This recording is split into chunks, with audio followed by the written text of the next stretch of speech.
As a driver driving races, we handicap the program very similar to what bettors do and how we think the race will go, what the other horses and drivers' strategies and tendencies are.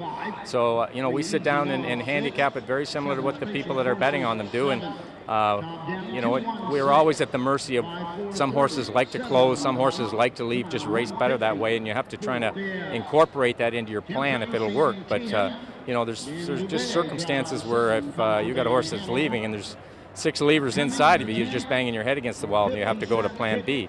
But it's trying to figure out the strategy that you can get your horse in a position at the head of the stretch without using him too much, that if he delivers his best effort, you can win.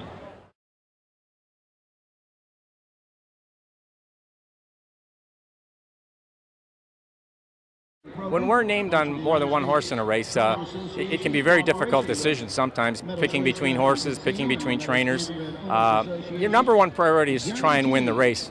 However, having said that, there's loyalty to certain trainers that if you're driving 20 horses for him and he gets in with a horse that's maybe a little bit better, but that trainer only has 1 or 2, it's a better business decision for you to take the trainer and stick from a loyalty standpoint.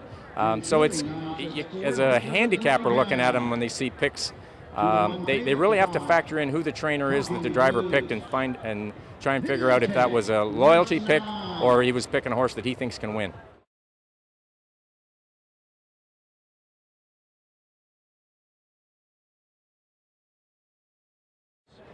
When we're sitting in the sulky, the sulkies, the way they hook to a horse and the way the stirrups and the seat is set up, you're more comfortable leaning back. If you sit too far ahead, you're not as comfortable. You don't have as much control over your horse because you don't have the leverage in your legs. So it looks like we're pulling back on them, but believe me, we're not. And you're actually getting a little more push and lift on the sulky if you lean back as well. So there's an advantage to, as well as comfort, to leaning back in it. And if somebody's leaning back and taking a hold of their horse, they're going to be called in by the judges right away because we're scrutinized from every camera angle you can imagine, and that just doesn't fly with judges.